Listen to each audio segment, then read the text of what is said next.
Hey guys, what's going on? It is your boy Kenny from Skill-Drained Yu-Gi-Oh!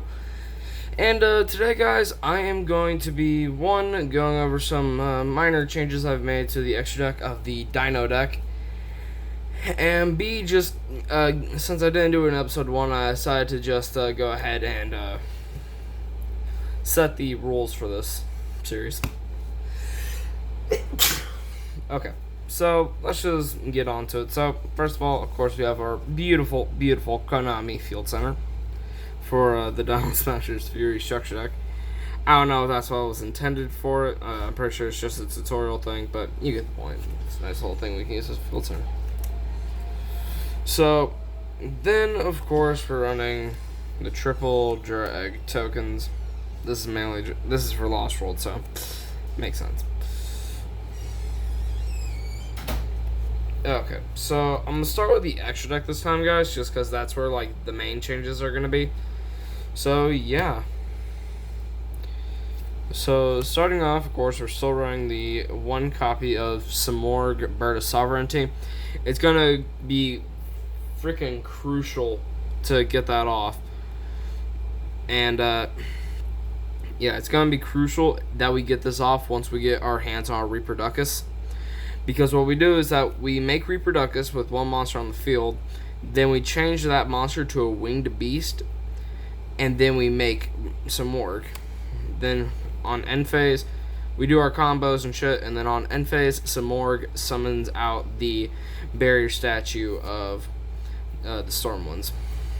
Then moving on to the Link ones, we are running double Secure Gardener, Link Haribo, and Salamangreat Almirage. Let me just give you guys the general thesis on here. So, first of all, double Secure Gardener. We are going to be running triple copies of Extravagance in this deck once we are able to. But this is a good card, and we don't want to risk banishing it off of Extravagance. So that's why I'm running double right now.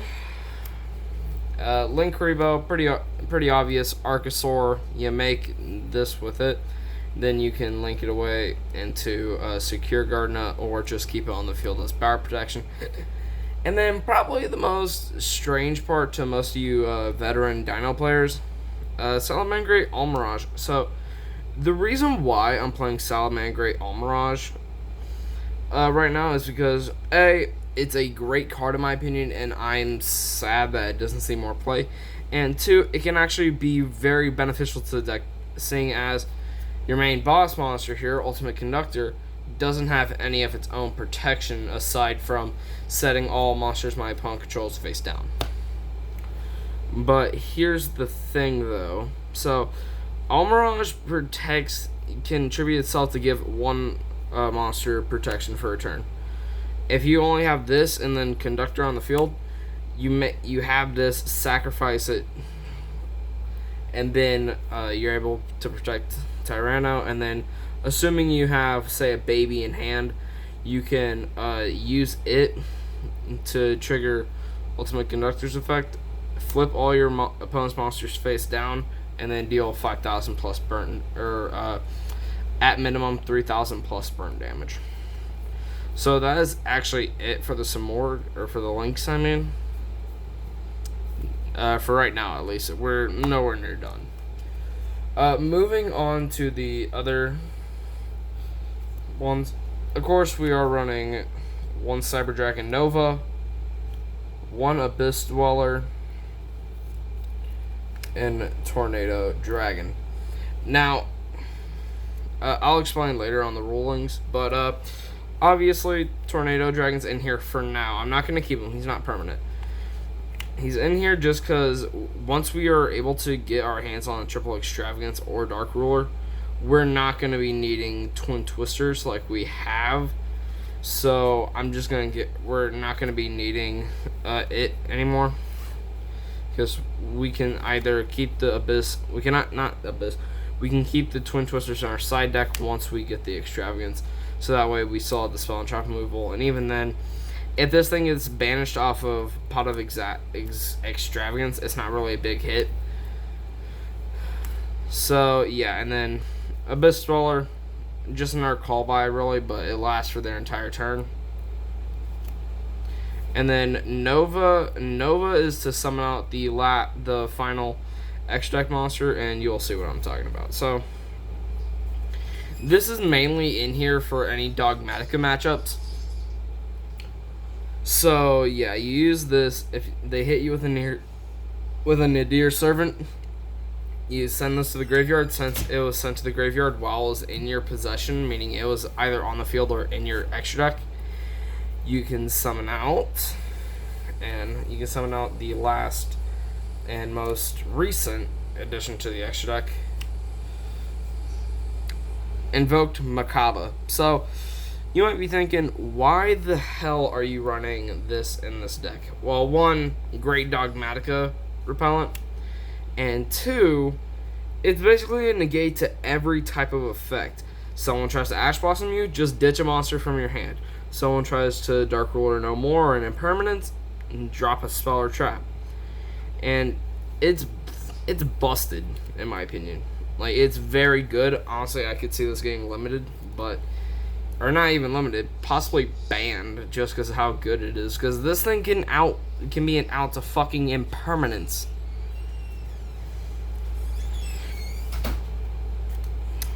Anyway, that is it for the extra deck currently. Moving on to the main deck, nothing has changed really, but I just want to tell you guys the upcoming changes. So, basically, we are going to not be doing Synchro Dinos like I explained in the last one, but instead we're going to be doing Barrier Statue Dinos. So, basically, the whole idea is that you lock your opponent out of special summoning, and in this day and age, special summoning is literally a crutch. Like, you need to get your special summon off, or else you are going to be fucked for that entire turn. Unless you have, like, some in-deck way to get out a very powerful monster that doesn't take more than one turn. Which I doubt, unless you're playing Summon Skulls or some shit like that, or True Draco. And then again, who's going to be playing True Draco nowadays?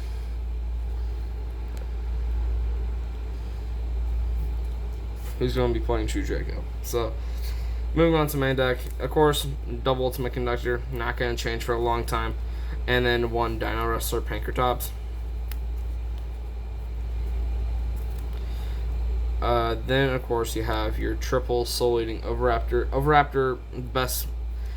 Honestly, it's a mix between Overraptor and Miscellaneous for being best Dino. But, so far, I'd have to say Soul Eating Overraptor, definitely a good one.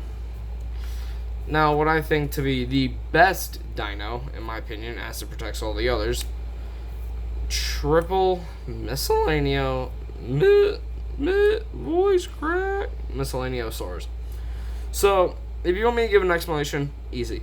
One, this guy can ditch himself from hand and then protect all your dinos for the turn. So, your opponent would have to be forced to use their call by, and even then, you're running Gamma in this deck along with Driver, which I don't know why you wouldn't be doing that, but dumbass. But anyway, like, you're running triple Gamma in this deck plus the Miscellaneous. So if this, you ditch it, banish it by itself. Once we get Archosaur, summon Archosaur, they try to Ash Gamma, since it's gonna be summoned before we're able to. It'll still give us 2 free bodies on board to work with.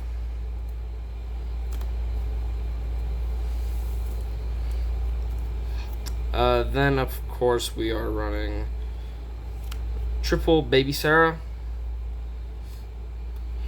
and double Petite. So, when we get Archosaur, we're going to be cutting one of the Baby Sarah's horses and one of the Petite Pteranodons. Just because, Baby Sarah's horse being the best baby we have at the moment. Just because it fetches out your entire toolbox, pretty much.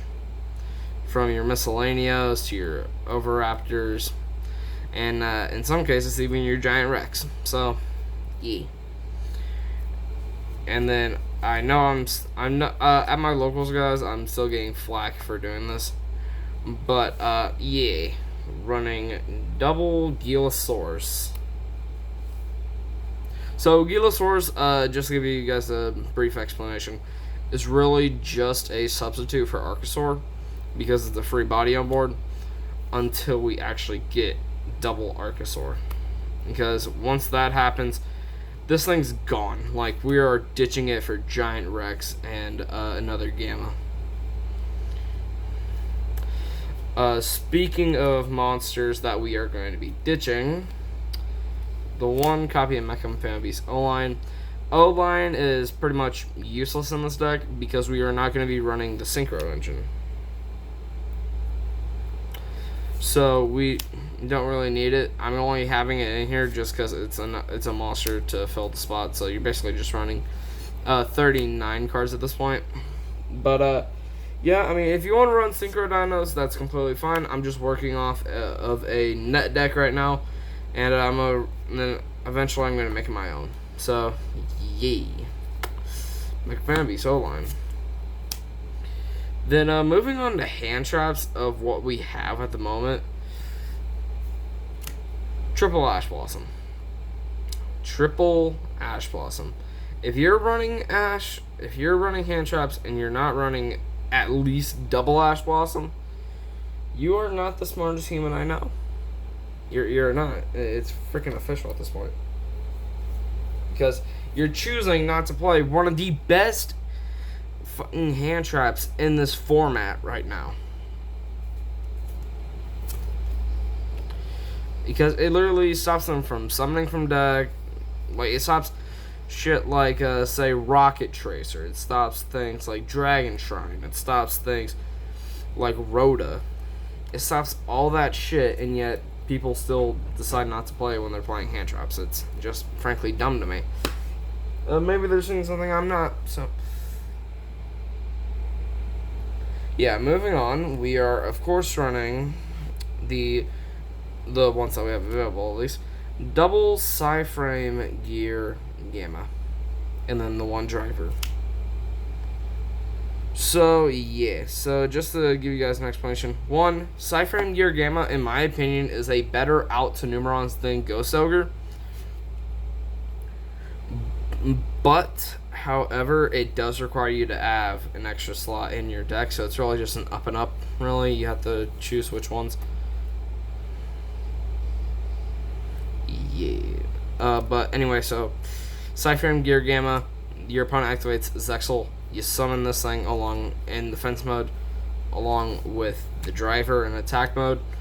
You can either link it away for a Nightmare Phoenix, or you can just use them as a bigger body on board, so you can bring out one of your bigger monsters.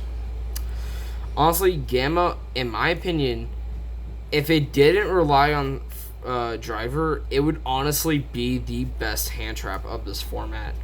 Like, honestly, it'd be better if it was just like summon this card and then one level 6 or lower monster from your, or level 6 or higher monster from your deck alongside it, but it had to be a certain element, like light or some shit. Like, because then it would give a lot more power to decks like Blue Eyes and stuff like that, but because it requires the driver specifically, it gets hindered a lot, because driver is dead in hand if you, or it's not dead in hand, but it's dead in hand if you don't have a Gamma in your hand as well. Okay, and that actually makes up the monster package.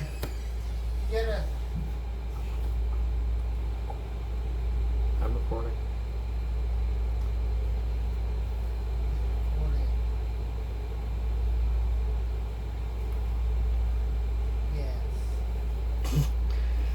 Alright, moving on.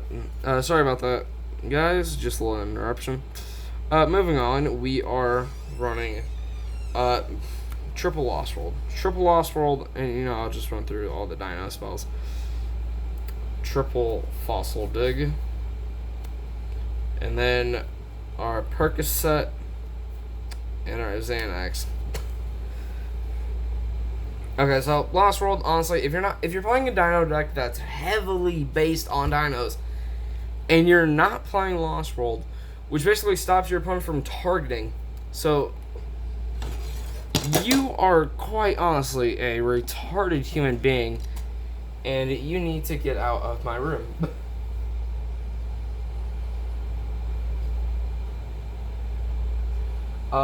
Then of course we're running triple fossil dig, just because, again, if you're not running triples, you're being dumb and you're just screwing yourself in the long run. And then double and big, or so I like to call them, Zanny and Percocet. Just great spells overall. It's just that big evolution pill is considered slow because instead of special summoning like Evo pill does, it wastes your normal summon and you have to tribute a dino on field. But with double, you're able to just sorry about that. Just have a little frog stuck in my throat. You can banish a dino and a non-dino from your grave in order to summon Ultimate Conductor straight from deck. And then big evolution pill, not only are you losing field advantage, but you're also just getting a free normal summon out of it. And it's not like double where it ignores summoning conditions, so the only level 7 or higher dino you can summon from this deck without special summoning it is Pankratops, and even then, why wouldn't you special summon? It's fucking weird. But moving on, we're running triple Call by the Grave. We're running triple of Call by, triple the Twins, 1 Terraforming, and 1 Monster Reborn. So, being honest here, Called By is staying no matter what. Twin Twisters, definite stay. And then Terraforming and Monster Reborn. Actually, no. Twin Twisters only here until we can get Dark Ruler no more. And then Terraforming and Monster Reborn are going to be tossed out of the deck along with one of the Gilas, just so we are able to make room for Pot of Extravagance.